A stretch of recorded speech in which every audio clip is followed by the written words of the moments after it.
And you talk specifically about how we educate girls, or how we should educate girls and young women around this concept of predator and prey. When you said those words, I like stopped in my tracks. I was walking on my and listening to Audible. I stopped in my tracks. Can you just share a little bit about that, and then how we can do this delicate dance of sharing with young girls, educating them, and yet not scaring them? Because that's the struggle I have, this delicate dance. Yeah, and I appreciate your words and your question. In my own daughter's life, I had to dance that dance of educating her but not scaring her. Mhm. So let me just back up. Young children are prey of adults, period, of anyone older, really, who has more power over them. Children, animals, and the earth is always prey. Now, out of the children subset, girls tend to be more at prey, but boys too have been sexually abused and physically abused. Yes. But Yep. girls are more prey to sexual violence and abuse because, of unchecked male sexual energy, predatory sexual energy. Now, people don't like when I will say this, and they'll be like, you're anti-male or you're pro-female. And it's not that, it's just a reality Mhm. that male sexual energy, when it's unharnessed, unchecked, it's wild, it's damaged, it's also wounded in its own way. It looks for an outlet. And typically the outlet are young, innocent girls. We Mhm. see this across the board.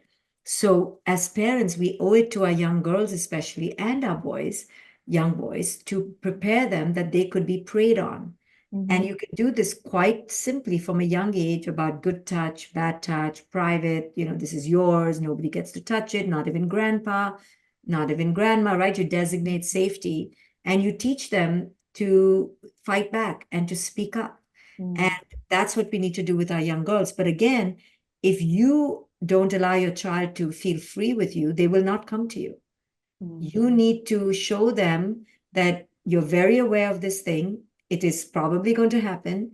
So please come to me, even if it's dad, even if it's my brother, even if it's my grandmother, Oh, my grandfather. It can come in any shape or form. Don't feel bad. Anyone who touches you here, you have to come tell mom because it's not okay. And you have to get angry with them. Like you give the child the permission to speak up and say, my boundaries are being violated. What is anger? A boundary violation. So you have a right to be angry. But we mhm. teach our girls, especially, to be so good and meek and docile Yep. that they then think, oh, I'm not being nice. Mhm. While I'm being raped, I should be nice because we teach children, girls especially, to be nice, not Yep. angry. So I taught my daughter, and she's can get very angry. I taught her to kick, to scream, to bite, to punch. I taught her all these seemingly violent things, but I Yep. said, anybody touches you, you have a right to fight and defend yourself and Amazing. call me immediately. And I said, even if it's dad, even if it's grandpa. Yep. And then as a protector, I did not leave her with my dad or my father-in-law. I really didn't, or my brother, uncles. Not, I was keeping a watchful eye Wow. because when I was young, my mother did not know this. I don't blame her. She didn't know this. And she did not keep a watchful eye. And she Mhm. actually put me in the predator's way without realizing because it was somebody who we knew. Mhm. It's And it usually obvious. is, by the way. It is mostly, So. yes, because they have to groom the child. Right. So how do they groom the child? They have to show up and give gifts and play games. So we women need to educate ourselves for our children. This could happen to your sons as well. Yes. It is often right under your nose. Yes. And we women, in because we're trying to be so good, we forget to be authentic and alive to the present moment. Mhm. And it's never too late to have that conversation, right? If your kids are young, if they're teenagers, if they're in their 20s, like I don't care, just have the conversations.